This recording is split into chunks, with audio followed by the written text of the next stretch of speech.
অতীত নিয়ে কষ্ট পাবেন না, মানুষ কষ্ট দিলে মনে রাখবেন না। মানুষ যাকে আপনি ভালোবাসবেন সেই আপনাকে কষ্ট দিবে, সেই আপনাকে আঘাত করবে। সুতরাং আপনি শুধু আল্লাহর উপরে ভরসা করুন, চুপ করে থাকুন আর আল্লাহর উপরে ভরসা করুন। দেখবেন আল্লাহ তাআলা নিজে আপনার পক্ষ থেকে তার জন্য শাস্তির ব্যবস্থা করবেন। সুতরাং আমরা অনেকে অতীত নিয়ে চিন্তা করি, অতীতে এটা হয়েছে সেটা হয়েছে, এই করেছে সেই করেছে। অতীত নিয়ে টেনশন না করে আপনি ফিউচারে চলে আসেন। মনে রাখবেন, যারা অতীত নিয়ে টেনশন করে তারা কিন্তু সুস্থ থাকতে পারে না।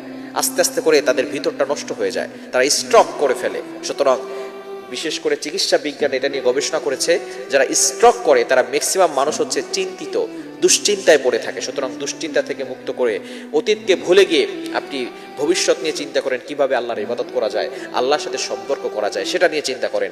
এবং মানুষ কষ্ট দিলে আপনি চুপ থাকবেন, দেখবেন আল্লাহ তাআলা আপনার পক্ষ থেকে সাহায্য আপনার পক্ষে আসবে। এবং যে আপনাকে কষ্ট দিয়েছে সে কিন্তু আল্লাহর পক্ষ থেকে আযাবে পরিণত হবে। এজন্য অবশ্যই এই বিষয়গুলো খেয়াল রাখা দরকার।